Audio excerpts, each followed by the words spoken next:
हम लोगों को कभी भी ऐसा झगड़ा नहीं करना चाहिए जिससे कि रिश्तों में कोई खटास आ जाए। हम लोगों को ऐसे रहना चाहिए जैसे कि राम सीता रहते थे, राधा कृष्ण रहते थे, उस तरीके से हम लोगों को भी रहना चाहिए। हम लोगों को ऐसे रहना चाहिए जैसे कि अगर पति कुछ हमें सुना दे या गाली दे दे तो हमें उनकी सुन लेनी चाहिए।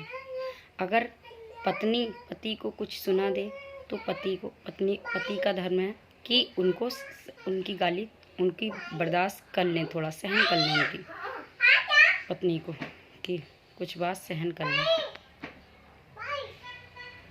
इस तरीके से हम लोगों को पति पत्नी को रहना चाहिए। अगर पत्नी की कोई गलती हो जाती है तो पति का काम है कि उनको समझाए।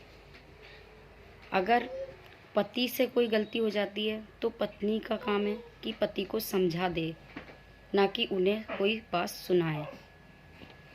इस तरीके से पति पत्नी की गाड़ी तो ठीक चल सकती है, यानी कि गृहस्थी अच्छी चल सकती है इस तरीके से, वरना फिसल सकती है।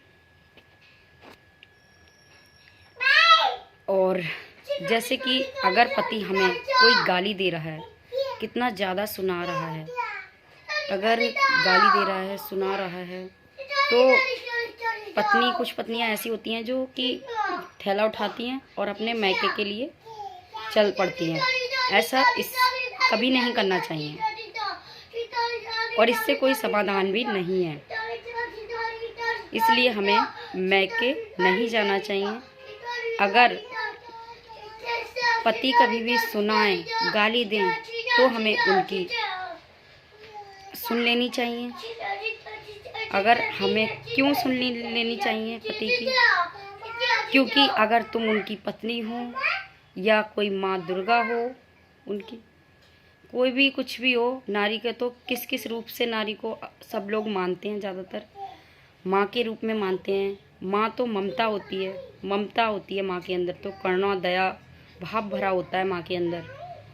इसलिए तुम्हें क्षमा की देवी हो आप, इस टाइप से। और हमारे अंदर एक करुणा भाव होना ही चाहिए। अगर पति हमें कितना भी सुनाए, हमारी माँ के लिए सुनाए, हमारे पापा के लिए सुनाए, कितना भी सुनाए उल्टा सीधा, लेकिन हमें कोई बात नहीं, हमें सुन लेनी चाहिए। जिस प्रकार जो होता है लोहा जो होता है, जो धूप में जो होता है, धूप में गर्म पड़ जाता है लोहा, उसी प्रकार लोहा धूप में गर्म पड़ जाता है, उसी प्रकार पत्थर भी गर्म पड़ जाता है। लेकिन हीरा जो होता है वो हमेशा ठंडा ही रहता है धूप में भी। उसी प्रकार इसका अर्थ हमारा ये निकला कि हम लोगों को भी हीरा के जैसा ठंडा स्वभाव वाले होना चाहिए हमें। तो हम लेडीज़ों का क्या और हस्बैंड का क्या, ठंडा स्वभाव रखना चाहिए हम लोगों को। और कभी भी ऐसा लड़ाई झगड़ा ज़्यादा नहीं करना चाहिए, एक दूसरे की बर्दाश्त करते रहना चाहिए हमें, उसी में ही भला है। थैंक यू, धन्यवाद। अगर आपको वीडियो मेरी अच्छी लगी हो तो शेयर करो और सब्सक्राइब करो और लाइक करो। ओके।